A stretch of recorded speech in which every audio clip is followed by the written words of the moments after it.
भारत गौरव आचार्य श्री पुलक सागर जी गुरुदेव के प्रवचन और लेटेस्ट धार्मिक भजन व कार्यक्रम निशुल्क देखने व सुनने के लिए हमारे YouTube चैनल जीन शरणम मीडिया को आज ही सब्सक्राइब करें और सबसे पहले देखने के लिए बेल आइकन पर क्लिक जरूर करें। अब आजकल के बच्चों को कौन बोल सकता है मंदिर में चलो वहाँ चलो, बड़े हो जाते हैं तो फिर वह अपने अपने अनुसार जिंदगी जीना प्रारंभ कर देते हैं।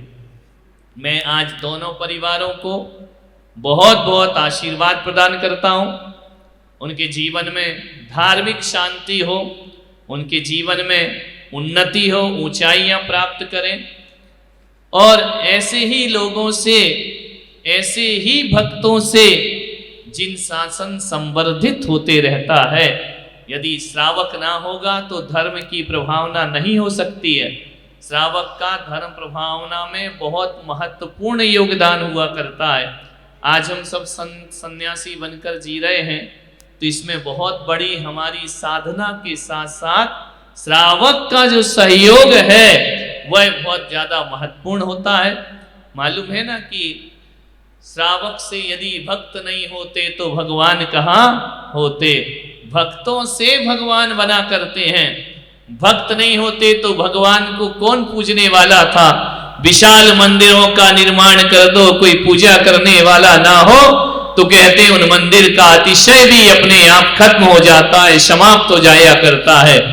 ऐसा अतिशय चाहे संत हो या प्रतिमा हो या मूर्ति हो, ना धर्मो धार्मिक के बिना, धर्मात्मा के बिना कभी भी धर्म जीवित नहीं रह सकता है। हम तो ये समझते हैं कि हम तो संत हैं, हम तो योगी हैं, मुनि हैं, आप भी कम योगी नहीं हैं। मैं तो अपने एक एक भक्त को अपना दास नहीं समझता, अपना नौकर नहीं समझता हूँ, अपना अनुयायी भी नहीं समझता हूँ। मैं तो इन सबको कर्म योगी समझता हूँ। ऐसे कर्म योगी जो धर्म के काम आया करते हैं, धर्म में आगे बढ़ते हैं। और आप सब अपने मन से नहीं आए हैं, आप जो भी आए हैं धर्म की राह पर, ये ईश्वर की मर्जी से चुन करके आए हैं। तो आपके पुण्य का क्या कहना। कभी कभी मुनि से ज्यादा पुण्य श्रावक का हो जाता है। और यही बात होती है जब ऋषभ देव के आहार राजा श्रेयांश के घर में होते हैं तो स्वर्ग से देवी देवता ऋषभ देव की जयकार नहीं लगाते, राजा श्रेयांश की जयकार लगाया करते हैं। श्रेयांश ने पूछा, रे तीर्थंकर सामने खड़े हैं और मेरी जय क्यों बोल रहे हो। सौधर्म ने कहा कि नहीं राजा श्रेयांश, आज आपका पुण्य बहुत बड़ा है। बोले कैसे बहुत बड़ा है। बोले 3 लोक का नाथ तीर्थंकर ऋषभ देव तेरे दरवाजे पर हाथ फैलाए आहार के लिए खड़े हैं। इससे बड़ा पुण्य तेरा कोई दूसरा। स्वर्ग के देवताओं को भरत जी से ईर्ष्या होने लगती है। हमारा भी इतना पुण्य नहीं है जितना तीर्थंकर को आहार देने का पुण्य प्राप्त होता है। तो कभी ऐसा नहीं है कि महान पुण्यशाली केवल मुनि महाराज होते हैं। महान पुण्यशाली कभी श्रावक भी हो जाया करते हैं, विशेष पुण्य का अर्जन करते हैं। इस तरह की पूजन पाठ भक्ति करके सातिशय पुण्य का अर्जन कर अपने जीवन को धन्य करते हैं। कौन नहीं कहता है कि पुण्य आत्मा श्रावक नहीं होता है। जहां भगवान महावीर का नाम है वहां राजा श्रेणिक का नाम अपने आप आ जाया करता है। जहां ऋषभ देव का नाम है वहां भरत जी का नाम अपने आप आ जाया करता है। जहां राम का नाम है वहां हनुमान का नाम अपने आप आ जाया करता। ऐसे अटूट संबंध गुरु और शिष्य के होते हैं। एक बार पूछा गया, हे भगवान श्रावक बनूं तो कैसा बनूं और संत बनूं तो कैसा बनूं, कैसा बनना चाहिए। मेरे से पूछा गया एक प्रश्न मंच में। मैं पूना में मेरा चतुर्मास था कि मैं मुनि बनूं तो कैसा बनूं और श्रावक बनूं तो कैसा बनूं। मैंने कहा जो कुछ भी बनो उत्कृष्ट बनने का प्रयास करिए, चाहे श्रावक हो या मुनि। यदि श्रावक बनना है तो भरत जी महाराज जैसे श्रावक बनिए, श्रावक बनना है तो राजा श्रेणिक जैसे श्रावक बनिए, और मुनि बनना है तो यशोधर मुनि जैसे मुनि बनिए कि जो विरोधियों पर भी क्रोध नहीं किया करते हैं, जो मरा हुआ सांप सांप डाला, मन में किंचित भाव गलत नहीं हुए। यशोधर मुनि ने सोचा, राजा श्रेणिक मरा हुआ क्या, हम तो उस पथ पर चलने वाले हैं, जिंदा भी सांप डालता तो भी हमारे अंदर क्षोभ पैदा, मरे हुए सांप से हम क्या डरेंगे, जीवित भी डाल दो तो हमारे भाव खराब नहीं होते हैं। ऐसे मुनि बनो जीवन में, ऐसे साधु बनो जीवन में। किसी ने दो बात कह दी, तिल मिला जाते हैं भीतर से।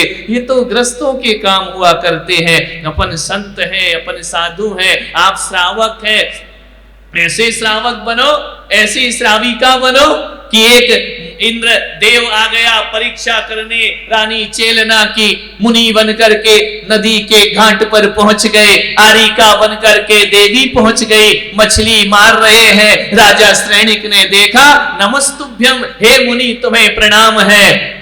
राजा ने कहा कि प्रणाम कर रहे हैं, अरे बोले ये तो मछली पकड़ रहे दिगंबर मुनि है।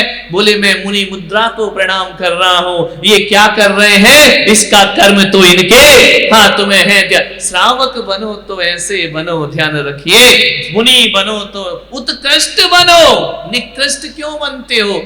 अपनी जिंदगी आम लोगों में नहीं आना चाहिए, अपनी जिंदगी आम लोगों से अलग होना चाहिए। श्रावक बने तो निराले श्रावक होना चाहिए, मुनि बने तो निराले मुनि होना चाहिए, तब तो हमारा जीवन सार्थक है। भीड़ में शामिल हो गए, भेड़ की भीड़ों में, कौन जानता कौन पहचानता है, कौन तुम्हारा नाम लेगा दुनिया में। अरे जब इतनी बड़ी जिंदगी दांव पर लगाई है तो कुछ काम करके जाओ अपनी जिंदगी में। श्रावक बनो तो चामुंडराय जैसे बनिए, जो गोमटेश्वर बाहुबली भगवान की स्थापना कर दिया करते हैं। सारे जगत में उनका छुटपुट करने से कुछ नहीं होता है। जीवन को बड़ा बनाना है तो बड़े काम करना सोचिए, छोटी सोच से जीवन छोटे ही रह जाया करता है, वो विशाल जीवन नहीं बनता है हमारा। उनने ऐसा कर दिया, वैसा कर दिया, ये छोटी मोटी सोचों से जीवन महान नहीं हुआ करता है। महान बनने के लिए महान सोच रखना पड़ती है, महान बनने के लिए विराट हृदय रखना पड़ता है अपने अंतस में। ध्यान रखना, ऐसे ही कोई ध्रुव तारा नहीं बन जाता आकाश में, बहुत तपस्या करना पड़ती है, तब जाकर वह ध्रुव तारा चमका करता है। चांद के पास रह करके बहुत कुछ करना पड़ता है। ध्यान रखिए, ये धर्म क्षेत्र है, यहाँ धर्म क्षेत्र में कर्म की बातें नहीं हुआ करती हैं, संसार की बातें नहीं हुआ करती हैं। ये कौन सा मार्ग है, मोक्ष मार्ग के राही। ये मत सोचो कि मुनि ही मोक्ष मार्ग के राही है, आप श्रावक उनकी पूजा कर रहे हैं, आपको भी जघन्य मोक्ष मार्गी कह करके बुलाया गया। आपको भी तो कहा गया है, एक देश जिन, कौन, जो जिनेंद्र की पूजा करता है वह एक देश जिन कहलाया करता है,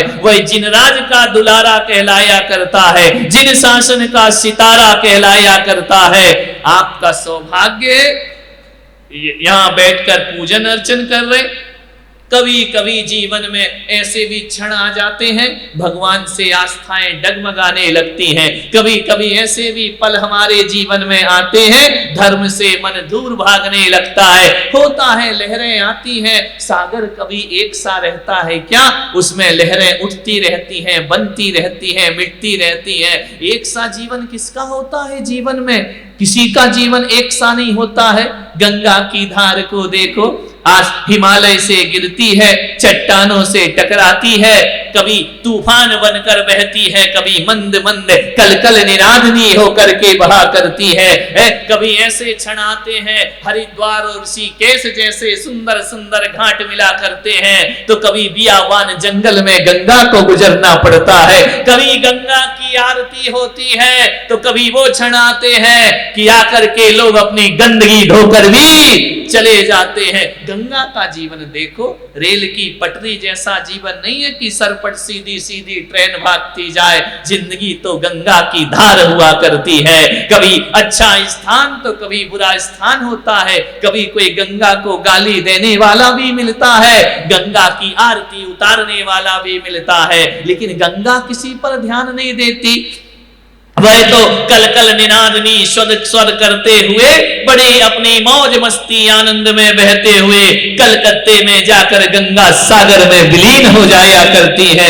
मानव जीवन ऐसा ही है, हर पल फूलों के हार नहीं मिलेंगे, कभी कभी गालियों की बौछार भी प्राप्त हुआ करती है, हर पल तुम्हारी आरतियां नहीं उतरेंगी, कभी कभी तलवार के भार भी सहन करना पड़ते हैं, और हर गांव में जाके फूल नहीं बिछाए जाएंगे, कभी कभी जंगल के कांटे भी हमारा स्वागत किया करते हैं। जीवन इसी का नाम है। एक सा जीवन किसका होता है, एक सा पल किसका होता है? कभी सड़क पे रहने वाला महलों का पत्थर बन जाता है, कभी महलों का पत्थर गिर के सड़क की धूल बन जाया करता है। जिंदगी उसी का नाम है। अच्छे भी दिन आते हैं, बुरे भी दिन आते हैं, जीवन में उतार भी आता है, चढ़ाव भी आता है। सब दिन होत ना एक समान, कौन के एक से दिन होते हैं।